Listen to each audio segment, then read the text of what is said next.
What is up, everyone? Welcome to Rdy Brk. I am your boy Brandon, and my right-hand man on the right-hand side of the screen is my boy Zach Bill, joining me in the huddle tonight. What's up, Zach? How you doing? Hey, what's going on?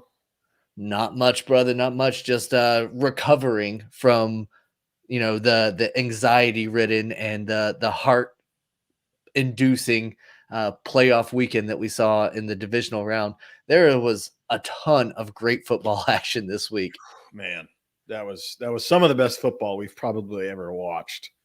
Yeah, I mean, we came off of the wild card weekend where it was, blowouts every other game to here in the divisional round. Almost, well, yeah, every single game came down to a kicker at one point in time. Mhm. In the Chiefs Bills game that went into overtime, if it wasn't for Harrison Buckner being able to drill that long field goal to send them to overtime, who knows? That was the Bills game to win with 13 seconds left. Yeah, I mean, when I was texting with a buddy of mine that's he is a Cardinals fan. He's a Chiefs fan as well. And when the Bills scored, I was just like, I think that's over. I mean, I couldn't see how they could score with 13 seconds and no timeouts. But apparently that is possible. And man, that was just jaw dropping to say the least. I've said it once and I'll say it again. Kicker lives matter. Yeah. That that's my mantra. I love when the game comes down to a field goal. I love whenever the kickers are the ones that get hoisted up on the shoulders and carried off the field, because so often in those situations a kicker is vilified. Think about, a couple years ago when we saw the double doink where it bounced off the uprights twice, and then that kicker was like booed out of the stadium. And how many times do you have like the game come down and it's a missed field goal or something like that? But every single kicker came up clutch this weekend. And of course, the legend of that Bengals kicker just continues to grow. Yeah, that kid is the next. I want to say big star in the world of kickers because he made a total name for himself. I mean, he was absolutely clutch, ice cold, and then to add on to that, he called his own shot, which I think was really cool.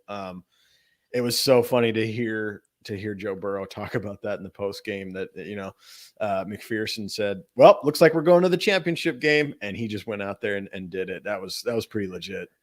Yeah, that is awesome. And like you said, he made a name for himself, Evan McPherson. He's apparently a cocky guy, but then I love that the Bengals posted immediately after. That's why you draft a kicker. A lot of teams don't. A lot of Right. teams just rely on the next guy to come up off the street, or they find a YouTube sensation. Which, I mean, I guess that's worked out okay for like the Atlanta Falcons, who found their kicker off of YouTube doing stunt kicks and stuff. But, this guy was drafted to be an NFL kicker. He came in with that swag of being like, yeah, I can kick a football. Mhm. I know what I'm going to go in there and do. And boom, Bengals are in the AFC Championship game. Never thought those words would come out of my mouth. I predicted that the Tennessee Titans would go on to win the dang thing, and they didn't even make it out of the divisional round. That first round bye seemed to have haunted the number one seeds. Yeah, that was a huge upset, and I think for good reason. Everybody expected the Titans to win that one, and of course, with Derrick Henry coming back, they were, like you said, the one seed, so they had basically proven themselves all year. Give or take a few crappy games, but that was a recipe for success as far as the Titans were concerned. But apparently, just complete non-factor because from what I saw, Derrick Henry was just not an issue in that game, which was a little shocking. But at the same time, if you kind of read into it a little bit, he hasn't played in quite a while, and I think there's something to that. I think it's difficult for players, especially guys who are elite running backs like he is. It's hard for them to just kind of jump into that role and be ready to go when he's been sitting at home trying to heal an injury for quite a while. And I've heard time and time again, retired NFL players that are now commentators or whatever say that there's being in shape and then there's being in football shape. And I think that was clear in Derrick Henry's case. That just, I think he was probably healed from his injury, but that doesn't necessarily mean you're just 100% ready to go in a playoff win or go home type game. Yeah, I mean, I guess I just gave him so much credit and so much, oomph coming into it. I thought, there's no way that he's going to not be ready to go. Yeah. I thought for sure, he had been running up against the practice squads for the past 6 weeks, and he was just annihilating people, and that he was stiff arming guys out of their pads and stuff like that. Turns out he wasn't really the factor, and maybe I hate to say it because I love Derrick Henry. I love the style of football that he plays, but maybe he kind of threw the mojo off a little bit for the Titans. They were doing really well with those backup running backs in there, and they were a number one seed for a reason. And then they had to go back to the old way of playing when Derrick Henry was in there, to where they were trying to be a run first team instead of keep you guessing kind of thing. And boy, did Tannehill look like absolute garbage in that game as well. Oh man, that's definitely a topic we can't miss, because he did not have Derrick Henry all year, basically, And he did fine. and yeah, and to shock us all, he did okay. But this game, I think he should have done much better, because I think the defense probably should have at least been expecting a bigger just presence from Derrick Henry. And I think, in my opinion, that would have opened up Tannehill's passing game. AJ Brown had a good game despite, Tannehill not being great. And I just think the passing game should have been much better than what it was. The interceptions that Tannehill threw were bad mistakes. And I think that just kind of goes to show there's different levels of quarterbacks when it comes to the NFL. There's guys like him, like Matt Ryan, Dak Prescott, you could throw into that mix. They're good, and they can be good throughout a regular season, but there's a whole nother level and there's a whole nother notch you have to get up into to be a dominant quarterback in the playoffs. And I just don't think that Ryan Tannehill has that ability. No, Joe Burrow certainly proved that he does have that ability, but you said you texted early on in that game, and you were asking our group, did we get the Miami Dolphins version of Ryan Tannehill? And I think that's ultimately what we did get, because he was a guy that just he wasn't very confident. He wasn't sure what he wanted to do with the ball. And I think the combination of trying to implement Derrick Henry back into that offensive scheme, it was not working out at all for the Titans in that game. Joe Burrow, on the other hand, he was out there flinging the rock to Jamar Chase, flinging the rock to anybody who was downfield, and they were just catching it. They were moving the ball. I'm super pumped for the Bengals, and I'm super pumped that Evan McPherson made a name for himself on that Saturday. Yeah, man, that Bengals team was something else, because I think a lot of credit has to go to Joe Burrow and Mixon, and obviously that wide receiver core, because for Joe Burrow to get sacked 9 times sounds like they lost the game. But I mean, that's just not the case. They were able to prevail somehow. And whether they make it to the Super Bowl or whatever happens, I think they have an absolutely outstanding team to build on. And if I'm that GM, this offseason, this next draft, I am 100% going for the best offensive lineman that I can, because if Joe Burrow is this good with that crappy of protection, I can only imagine what he could do with some better protection. I mean, it's wild to see. And I'm totally sold on this Bengals team. I think they're going to be pretty tough to beat for several years now, as long as they can keep all their pieces. Yeah, and we're going to have a look ahead section here in a little bit, but now we get to see them go up against the Chiefs once again, and that's a rematch of a January 2nd game that was absolutely bananas, where the Bengals actually won that one by, you guessed it, a field goal. Uh, Also on that Saturday, we saw the other number 1 seed Green Bay Packers hosting the San Francisco 49ers. And it also came down to a last-second field goal off the foot of Robbie Gould, the former Bear. I know, Jose, out there, if you're listening, that was your guy for many, many years. And now he's kicking on the West Coast, and he kicked the 49ers into the NFC Championship game. So that was something crazy. It was a freezing cold game up in the tundra of Lambeau Field. There was snow on the ground. It was a typical Green Bay playoff game in every aspect, including the choke job.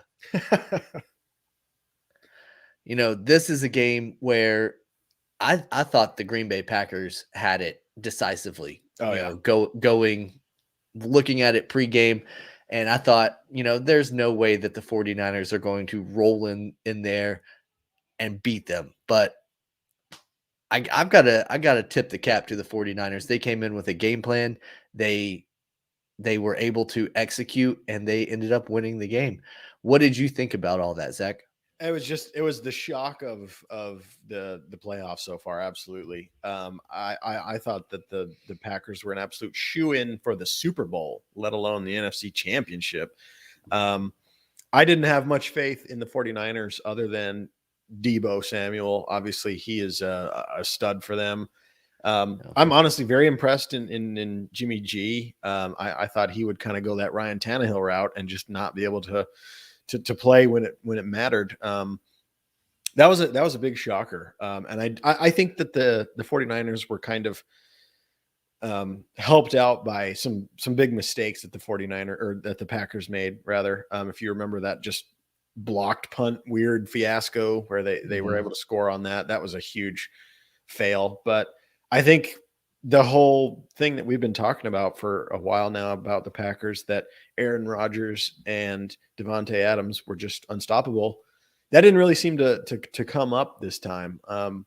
They had a little bit of success, but it just wasn't what it was for them this season, where that was just their recipe for success, and it didn't matter what the defenses did, that they were able to beat the coverage. But that just wasn't the case this time.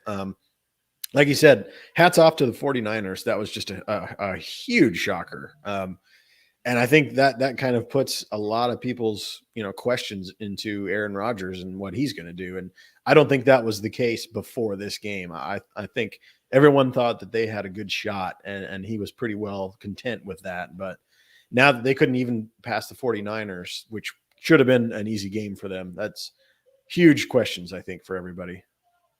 Yeah, no, I agree. To kind of dissect a little bit of what you said, you talked about the blocked kick and all that stuff. And once again, kickers' lives matter, because you got to be able to protect that kicker. And the Packers have one of the worst special teams in the entire NFL. And that's ultimately what cost them in this game, was that poor special teams. And all offseason long, all we heard was Aaron Rodgers complaining that the Packers didn't ever get him any help, complaining that, his offense wasn't what he wanted it to be. But you never once heard him say, hey, maybe we should get some talent on the special teams. Maybe we should get more talent on defense. Maybe we should get talent everywhere else. Mm-hmm. No, he was saying, me, give me everything I want, and also pay me big bucks. He's not Tom Brady. He's not taking discounts so that other people can get paid, so that they could fill out those other teams and other positions. That's why they lost. They're a greedy organization. And now the fact that Aaron Rodgers probably isn't going to come back. They're already 40 mil over the cap going into next season. They would have to pay Adams 22 mil to get him to stay. Where are they going to come up with that kind of money? He's going to go. Rodgers is going to go. This Packers team is in a rebuild. I'm going to go ahead and say it now. This is a rebuild. Rodgers does not want to be part of a rebuild. Yeah, 1,000%. I think the writing's on the wall. This was for everyone that didn't think it was, the case. I think this was a Super Bowl or bust year. And I think obviously we had said that about the Rams. It looks like they're going all in. They're buying up every piece that they can. But I think the same was the case for the Packers, but they just didn't necessarily go out and spend all the money and do all that kind of stuff because, like you alluded to, they're over the cap limit and their hands are tied, and they were trying to keep their franchise, Hall of Fame bound quarterback happy as best they could. And I think if they had made it to the Super Bowl, this would be a completely different story.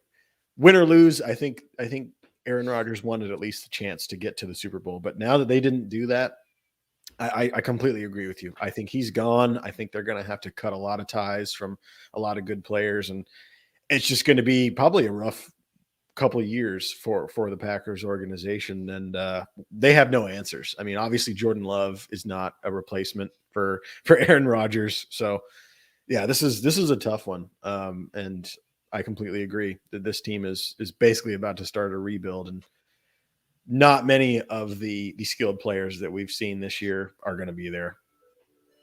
No, it's going to be a completely different Green Bay Packers next year, and like I said, they are going to be rebuilding.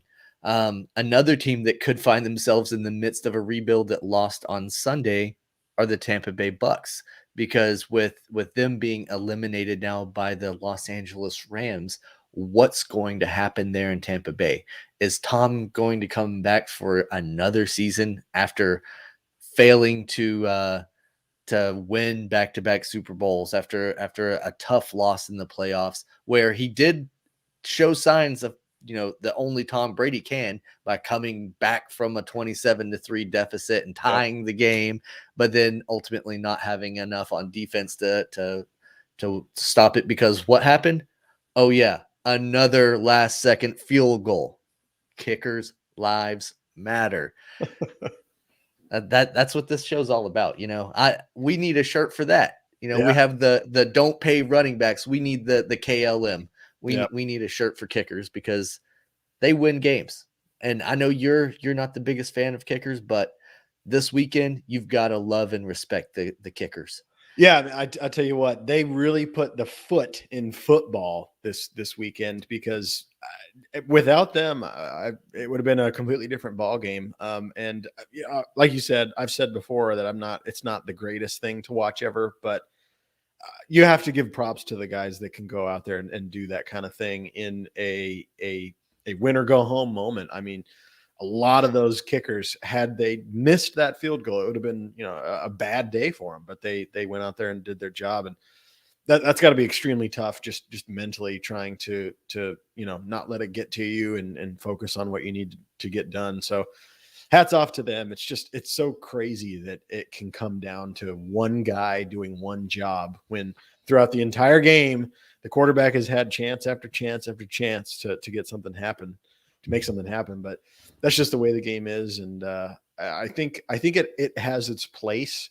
And clearly these guys are definitely vital to those game winning type scenarios for sure. Well, and to be 100% honest, this game should have never came down to a field goal. Like I said, the Rams had a 27-3 lead at one point. There's no reason that they should have folded like they did on defense and let the Bucks come back. A team that's leading in the playoffs, that has 4 fumbles, one of which is a snap over the head of your quarterback, like that. These are mistakes that a championship team just can't make. You know what I'm saying? Yeah. But they got to smooth that out. They've got an elite defense. They need to figure out how to put the cap on these games so that they don't have this opportunity to come back. Of course, I don't think the 49ers have the same firepower that the Bucks do, but it is what it is. What's going to happen with Tom Brady, man? Giselle doesn't appear to want him to continue playing. If he doesn't come back, there's a certain tight end that's playing for the Buccaneers that I don't think he's going to come back either. So this is another team that's been playoff bound, been championship bound for the past few years. They would find themselves in a rebuild. Mm-hmm. It's a very, very interesting question about Tom, because I think he could come back and play at the exact same level that he's playing right now, and be a Super Bowl favorite. But I think it hinges on bringing everyone back. Basically, I think everybody needs to be able to come back, because you don't have AB anymore. Doesn't look like he's coming back. Chris Godwin needs to be wide receiver one. Mike Evans needs to be there. Leonard Fournette needs to be there. I just think they can't afford to lose any of these positions. And honestly, I think they probably need to add some stuff. Like you alluded to, that defense basically kind of lost the game for him there at the end. Tom did his job. Tom came back in the fourth quarter like he always does, and scored with less than 2 minutes in the game. That's what he always does. But Yeah. once they lost possession of the ball and it was up to the defense to finish the game out, it didn't work out. So I think he probably wants to come back. He probably never wants to stop playing football ever, but I think he's going to have to eventually. But I don't. I think he's kind of like Aaron Rodgers. If I have to come back with new players and new schemes and whatever, I don't want to deal with that at this point in time. But I think if he can come back to roughly the same team and the same kind of system, and make another run for the Super Bowl, I think he probably would do that. I think if he gets one more Super Bowl win, then that'll be it for him.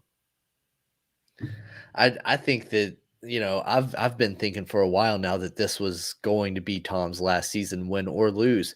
The timing of that Man in the Arena series that he's been putting out, it just had that that Michael Jordan Last Dance vibe, and I kind of feel like he put that out here so that everybody could remember the glory and all that stuff one last time. And then he would just ride off into the sunset with another Super Bowl victory at the end of this season, and it would be all over. With them losing, getting knocked out so unceremoniously, maybe he's just like, I'm done anyway. Like, I'm fed up with it.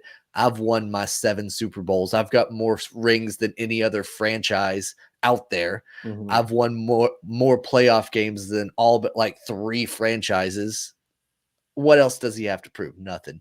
So I think we're gonna get the announcement sometime between now and training camp that Tom Brady is officially retiring, and he's going to sail off into the sunset. It'll be a crazy time whenever it finally happens. ESPN will absolutely explode with the news. It'll circulate all around the internet. You'll have the people saying like, "Oh, good, the cheater's finally gone. Maybe we can get some clean football." And then there'll be people that are sad that he's gone. But at the end of the day, we should all just appreciate that we got to watch that man play football. Yeah, 100%. There's a lot of fans, and just random people, like my wife, for example. My wife never watches football, doesn't really care about it, obviously. She knows the name Tom Brady, and just for whatever reason just has an aversion to him, I guess because he just wins too much or whatever. And I think there's plenty of people out there that are like that just because he wins a lot, and because he is so successful and he's dominated football for the past 20 years, you get a lot of haters. And I'm in the same camp as you. Would like him, hate him, whatever. I think you still, no matter what, have to respect just the things he was able to do. He was never really meant to be a superstar quarterback. He wasn't drafted number one. He wasn't just this all time perennial draft choice or anything. He was just kind of there, and he made I mean just waves whenever he beat the Rams, and it was just snowballed from there. And I think, like you said, I think we witnessed one of the greatest quarterback careers ever, if it does end up being his last season here. Honestly, I could see it going either way. I wouldn't blame him at all if he stops and retires right now. Like you said, he has absolutely nothing to prove. But I think if that were the case, he probably should have retired last year after they beat the Chiefs and said, you know what? Maybe I'm not the king of the NFL anymore. Maybe Patrick Mahomes is the best quarterback now, but I can say that I beat him. So I don't know. I could honestly, I could see it go either way. I kind of feel like there was a couple things there. The last team to win back-to-back Super Bowls was a Tom Brady-led Patriots team about 17 seasons ago. I think Tom wanted to do that again with another team just to kind of stick it to the Patriots a little bit. Yeah. I also think Tom Brady kind of wanted to be the next guy to break the MVP curse. And I think he wanted to come out, have a great regular season, go on and be the MVP, and then go on to the Super Bowl and win that too. But do you believe in the MVP curse now? Oh, Because Jonathan Taylor's out, Aaron Rodgers is out, Tom Brady is out. The next guy who could possibly win the MVP that's still even in the playoffs is Cooper Kupp. There's never been a wide receiver win the MVP, and I don't think it starts this year. The curse of the MVP is a real thing, man. yeah, 100%. This was wild because I at least thought that Aaron Rodgers had a shot. It was kind of up in the air whether or not the Bucks could do it again. But yeah, it's alive and well, and it's far more dangerous than the Madden curse. That's for sure. Yeah. Yeah. So if Tom does retire, is that the next home of Aaron Rodgers? Is Aaron going to come in there and be the next quarterback of the Tampa Bay Buccaneers? Great That's question. a team that they would be essentially a quarterback away from having a championship run.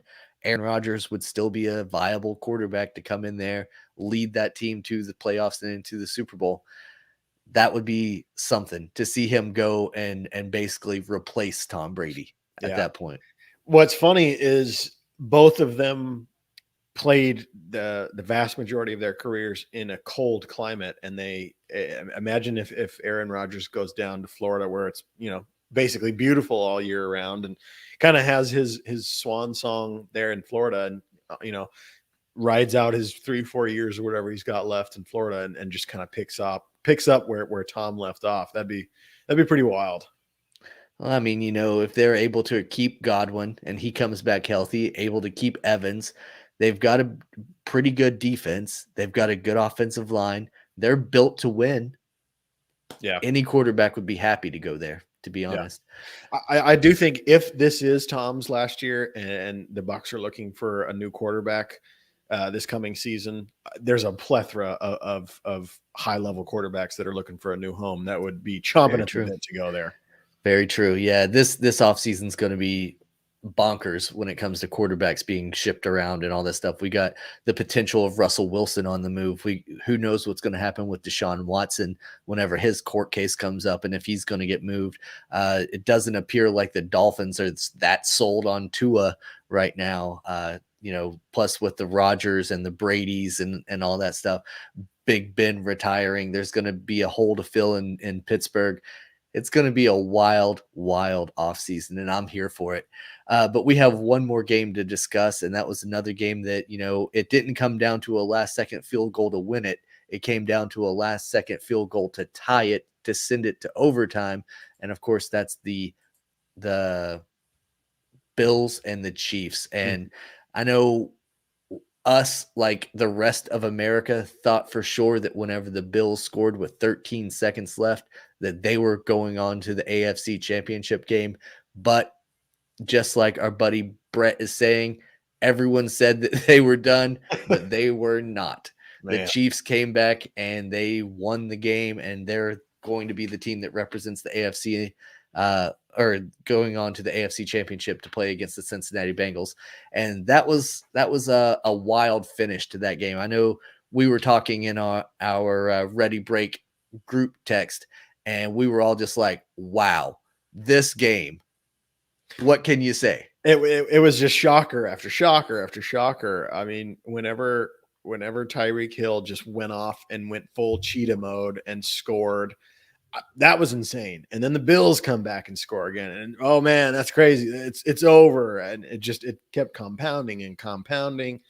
We get into overtime, and obviously we know the results of that was the Chiefs got the touchdown. That means that the Bills don't get a chance, and they just move on. And what's funny is they had been on the other side of that a couple years ago, where they lost in overtime because they didn't get a chance at the ball. And I think that's just one of those rules that obviously a lot of people aren't fans of it, but teams can benefit and can be they can see the bad side of it at the same time. So yeah, it's a topic that we could probably discuss for quite a while. Yeah, that game that you were alluding to was back in 2019 when the Chiefs actually lost to the Patriots. The Patriots came back in that game, tied the game, went to overtime. Patriots won the coin toss. Tom Brady marched down the field, scored a touchdown. Game was over. Patrick Mahomes never even touched the ball. After that game, the Chiefs actually went and appealed the rules changes to the NFL, and they put it up for a vote. And one of those teams that voted no, keep them the same, was the Buffalo Bills. So there, it all turns around and comes around. But that game was wild. You mentioned the Bills scoring. The guy that was scoring was Gabriel Davis, a guy that nobody had really ever paid attention to all season. But he had 8 receptions for 201 yards and 4 touchdowns. Why don't I ever get that on my fantasy team? Seriously.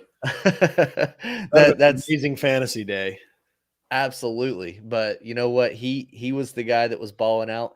I guess the Bills said, "Hey, if you guys are going to double team Diggs and you're not going to let him kill you, we're going to kill you other ways." But it still wasn't enough. We did put up a poll in the Rdy Brk huddle today that was asking, after this weekend, after seeing this game, do you think the NFL should change the rules or should they stay the same? And overwhelmingly, it looks like people want rules changed. It looks like we have 55 people that have voted in some capacity to change the rules, and only 2 said keep them the way that they are now. I for one, you can see right here the little check mark. That was my vote. I think that they should change the rules. I would love for both teams to have a shot in overtime. Yeah. I don't think it's good football for a coin toss to have that much power. Yeah. But I mean, I know there are some people that have made some compelling arguments about leaving it the same and all that stuff. But what do you think, Zach? If I were Roger Goodell or whoever makes those decisions and I could wave a magic wand and have it my way in the playoffs, I would make overtime a 5-minute quarter, and how many overtimes you need is how many ever you need. But I think a minimum of 5 minutes should be played. And if one team runs the score up 50 points, then we just got 5 extra minutes of some amazing football to watch. But I definitely think it should be a set amount of time to give whatever's going to happen enough time to play out. I kind of understand the idea that if you get the ball and you march down the field and score, that ends the game. And due to time constraints and stuff like that, I'm sure that helps them out a lot. But I think in a playoff setting, win or go home game, I absolutely think that both teams at least need a chance. And furthermore, I think they need maybe several chances. I mean, if Patrick Mahomes can do all that in 13 seconds, imagine what they can do with 5 extra minutes. But I definitely think it should not just be up to a coin toss to basically decide who gets the chance to walk off with a touchdown. It's a very strange thing that they've decided to go with. I understand a little bit more in the regular season games because, I mean, you're talking about a 3+ hour game. Guys are beat up. They got to play it again next week. They've got to get into practice a day or two after the game or whatever. And I'm sure they, again, have time constraints for TV and whatever. But I think when it comes to, those winner go home type games, I think it should all be left out on the field. I don't think there should be any questions of, if this person would have gotten a chance, what could he have done or whatever. I think we should get to witness the best versus the best until there is a definitive winner. And if it takes overtime to see that winner, then we should see, okay, they actually won and not they were lucky enough to get the coin toss win and then march down the field and score, and then it's just over. That just seems kind of cheap to me. Yeah, I agree. I think it probably needs to be 10 minutes instead of 5 minutes There you go. because one team could literally run the ball for 5 minutes and then kick a field goal and then it would be over and they would win. But give them 10 minutes. That's a little more time. It's very hard to sustain a drive for 10 minutes without a defensive stop or without scoring. So I think that 10 minutes should be the limit. But I've seen a lot of people saying, they should adopt the college way of doing things, which in college they start the team on like the 25-yard line going into their end zone. And that's how you end up seeing these like 7 overtime games where guys just keep scoring all this. Oh I yeah. think in the pros, maybe back them up a little bit further if you're going to do that. Make them go 50 yards. At least get them out of field goal range to start, so that they have to try to make a few plays to get them into the end zone. But I like the idea of just playing out another 10-minute quarter. If you score 10 points and they score 10 points, roll them back out there for another 10. Yeah. Just keep it going until you have a clear-cut winner. I think that would make for a good finish.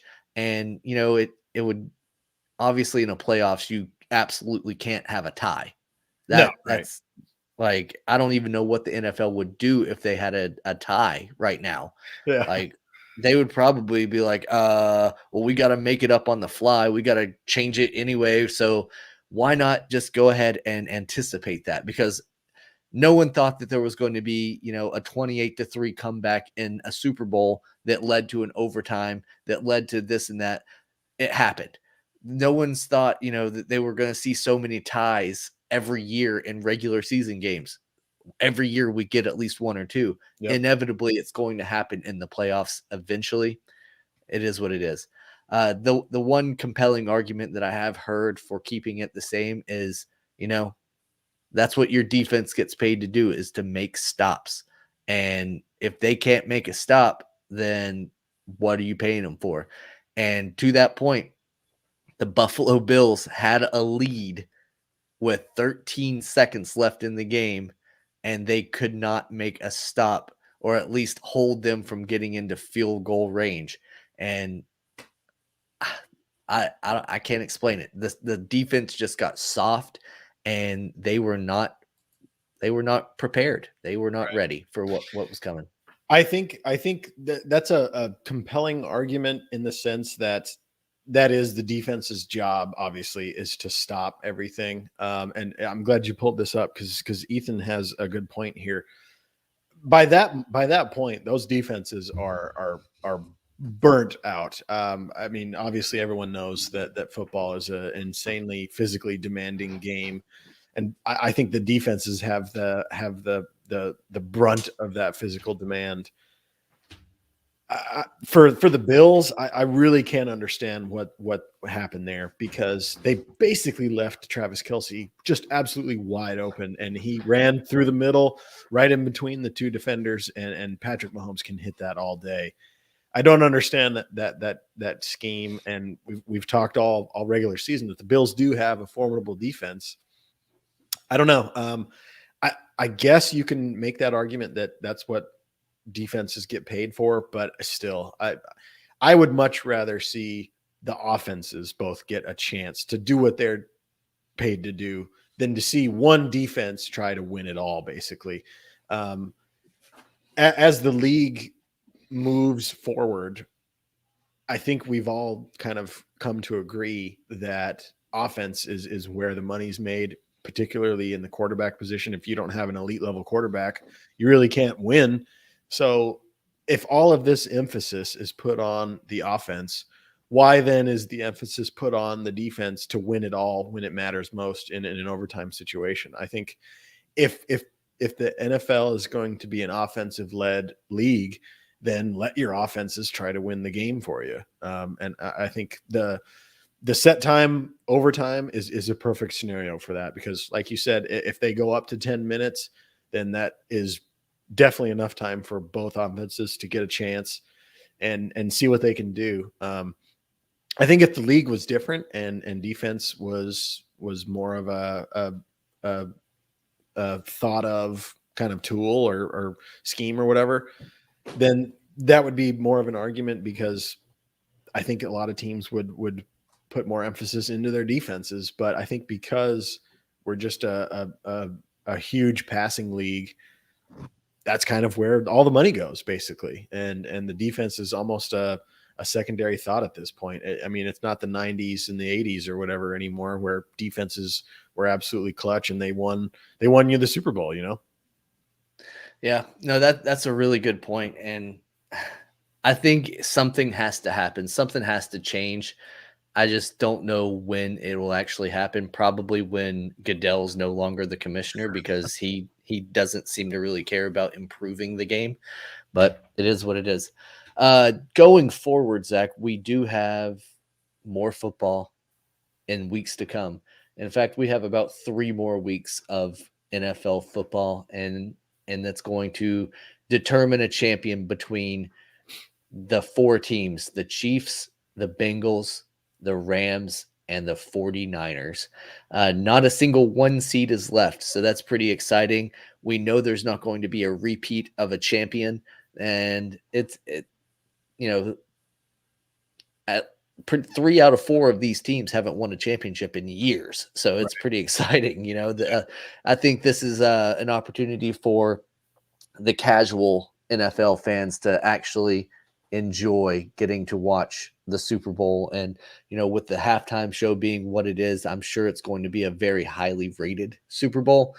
But let's talk about who we have. The Chiefs and the Bengals. This, like I said it earlier, this is a rematch from a regular season game at the end of the regular season, and the Bengals were able to survive and beat the Chiefs in that one. And I think the Chiefs are probably going to be coming out looking for blood, but we'll see what happens. Does Joe Burrow have it in him to shock the world yet again and take the Bengals to the Super Bowl? I could easily see this becoming another one of those games that comes down to the wire, and it basically comes down to who can score last. I don't think that the Chiefs defense is going to give Joe Burrow as much trouble as the Titans defense did. And I also don't think that the Bengals defense is going to give Patrick Mahomes too much trouble either. So I think this is just going to be a quarterback's kind of shootout style game. This could be another one of those amazing games like we saw this weekend. I fully expect this one to be pretty high scoring. It's hard to call this one. I would love to see the Bengals go to the Super Bowl, simply because they just have never been able to do that. I think that would be amazing for Joe Burrow and just that whole city of Cincinnati.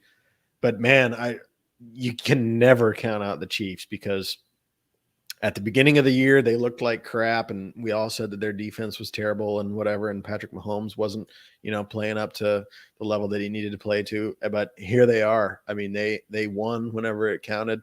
I think they're on fire right now. Hardman, Tyreek Hill, Travis Kelce, they've got everybody firing. It's going to be tough to beat them, but I would love to see the Bengals be able to do it. Yeah, I agree. I think if I'm cheering for anybody, it's the Bengals in this matchup. But my head is telling me, don't bet against the Kansas City Chiefs. They do have so much firepower, and they have on their side the experience. And don't downplay the importance of having that experience, this big game experience. And we mentioned earlier the Bengals gave up 9 sacks against the Tennessee Titans. If you give up 9 sacks against the Kansas City Chiefs, you're not going to be able to hang with them. Right. So for sure. That offense is just too potent. And then whenever we look over at the NFC side of the things, we've got a 4 seed and a 6 seed remaining. The NFC, we talked about it. We talked about how crazy the NFC was. And early on, we talked about how good the NFC West was going to be this year. And lo and behold, the NFC Championship game is coming down between 2 NFC West teams. And the one that we thought was the best out of the 3 isn't even there. The Cardinals got sent home already. So Yep. by the 49ers at that. And this is another game. If I'm cheering for anybody, I think it's the Rams. I really want to see Matthew Stafford at least make it to the Super Bowl. I think that solidifies his Hall of Fame resume, just getting to a Super Bowl. And if he wins one, first ballot. Oh, yeah. And it makes me look good because I said that he would have such a great season. And here he is, one game away from the Super Bowl. Yep. No, I completely agree with you. I think it's very impressive that the 49ers have gotten this far, but I think this is where it ends. The Rams team, in my opinion, is just too complete. They've got a solid defense, which, funny enough, Jalen Ramsey kind of gave up a pretty big pass to who did they play? The Bucks. Yeah, he kind of gave up a big kind of pass, but still, I think they have a very complete team. I mean, what else can be said about Cooper Kupp? That guy is just absolutely deadly out there, and you match that with OBJ. Matt Stafford has every weapon he could possibly want. I think this is theirs to lose. Again, we kind of said that about the Packers too, and look what happened. But I think this is the Rams game to win.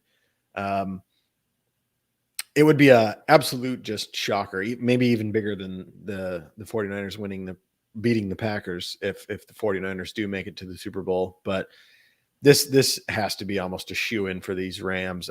They've got way too much talent to let this one slip by.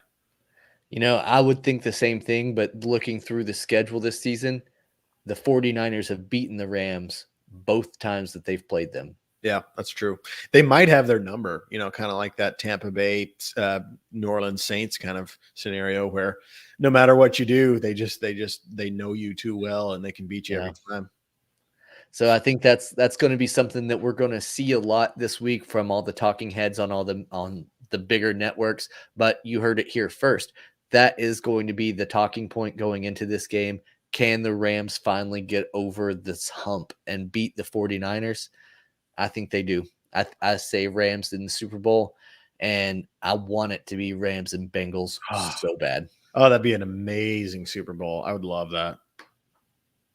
I think that'd be so entertaining. Yeah. Oh, Brandon is a Rams fan, and he's letting us know that the 49ers have beaten the Rams the last 6 matchups, not just this season, but the last 6 total. That's huge. Wow. That is huge. That's wild. This is the biggest game that the two will play, so we'll see if they can get them. Absolutely. Oh. Yeah, it's going to be a good one, Zach. Do you have any predictions for who goes on?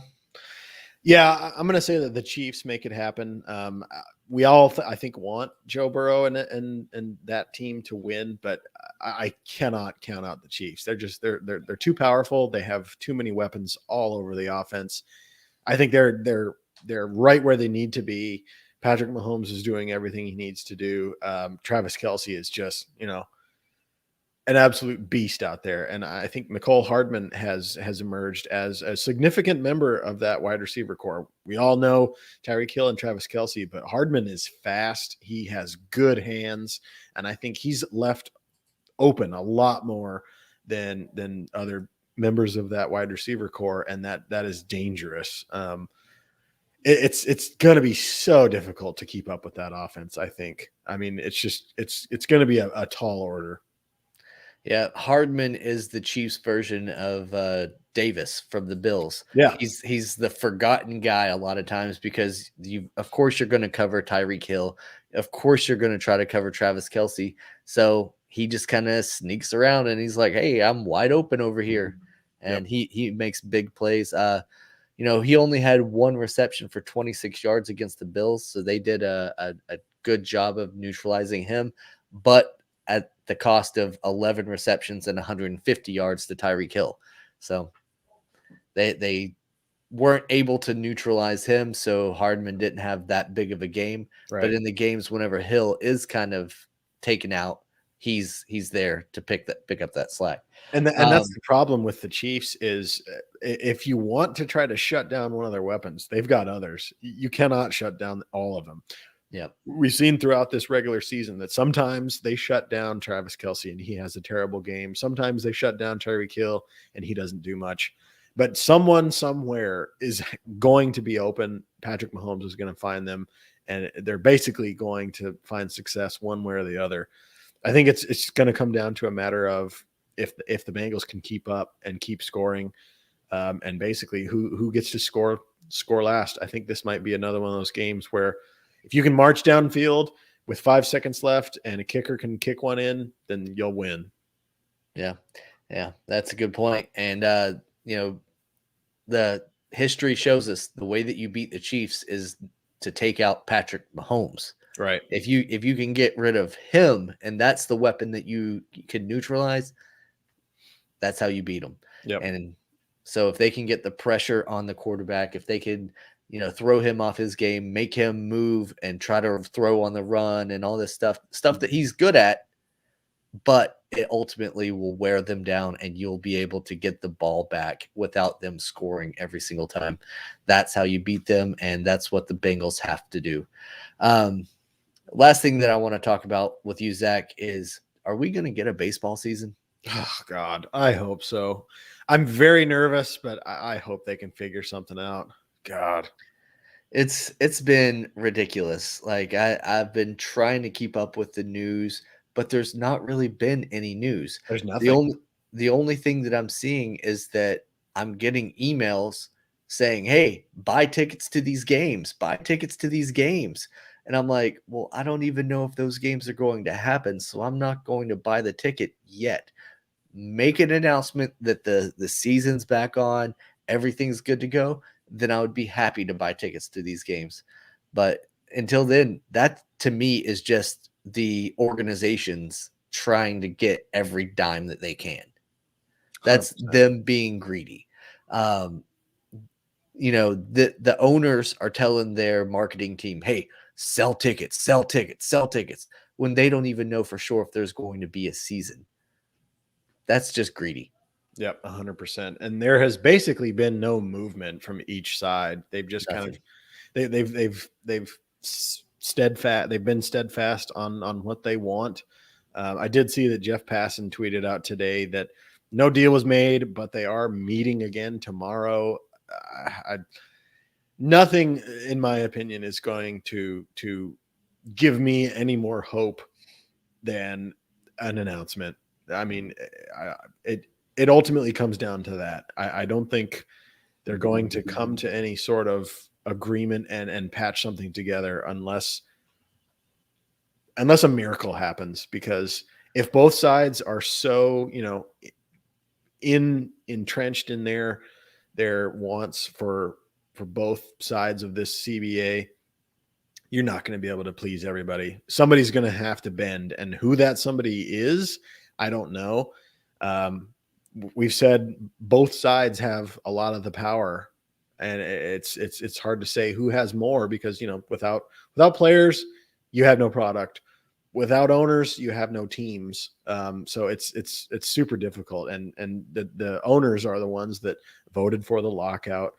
So I think they have a lot of power as well, but it's not looking great, and I'm just waiting for an announcement. Basically, I mean, until then, it sucks. It sucks to see a sport that's already having trouble, keeping fans and keeping people entertained that I enjoy so much have such big issues, and it's over, like you said, greedy stuff. Like, the players don't want their contracts manipulated. They don't want all this stupid crap that the owners have been doing for forever, that is basically screwing over guys and not giving guys who should be paid more what they're worth. It's crappy. And I think this is a black eye on the ownership side, because we've seen for years now what they can do with people's contracts and keep them down in the minors and whatever, not pay them. And now I think the vast majority of sports fans have now seen it as well, because like you said, owners are still trying to pump out, games and buy this and buy that. And there is no guarantee that we're going to have a season. owners, no matter what, want their money, whether they're winning World Series or whether they're like the Pirates. Those owners always want their money. Yep. They always want their money, and so does the commissioner of Major League Baseball. He wants his money as well. And I feel like he's got just as much blame in all this as all of the owners and everything. So if you're like us and want to show your displeasure of the MLB commissioner, then please go out and pick up one of our new shirts. It says "Let's go Manfred." I'm sure everybody's familiar with that slogan or saying these days. So show your support for Major League Baseball getting things back on track and hopefully resuming this season. While you're there, you can get all kinds of great new products that is available in our store. That link is in the description. And we want to thank everybody that's joined us tonight and has tuned in and participated in the conversation. Brandon, the MLB Hall of Fame should be getting announced relatively soon. I'm not sure of an exact date. I don't know if this lockout has had any kind of bearing on when they're going to announce it, but we'll be sure to talk about that when it comes up. And I'll just look real quick and see if they have a date published for that. But I do thank everybody that's been tuned in and participating and commenting along and sharing it with your friends and your family and all that stuff. It's tomorrow. Oh, wow. Nice. Yep. The Hall of Fame announcement is tomorrow at 6 p.m. Eastern time. And network coverage on MLB Network will start at 4 p.m. So good call on that. Bonds better get in. That'll be the day. If he doesn't get in, then there's a problem. Clemens should get in. David Ortiz should get in. There should be a lot of big name players going into the Hall of Fame this year. And maybe that's the spark that we'll need to really get this to ensure that we have a season. But we'll talk about it more next week, and we'll have a complete breakdown of who is in and who got snubbed. And we'll be back then. Ready? Break.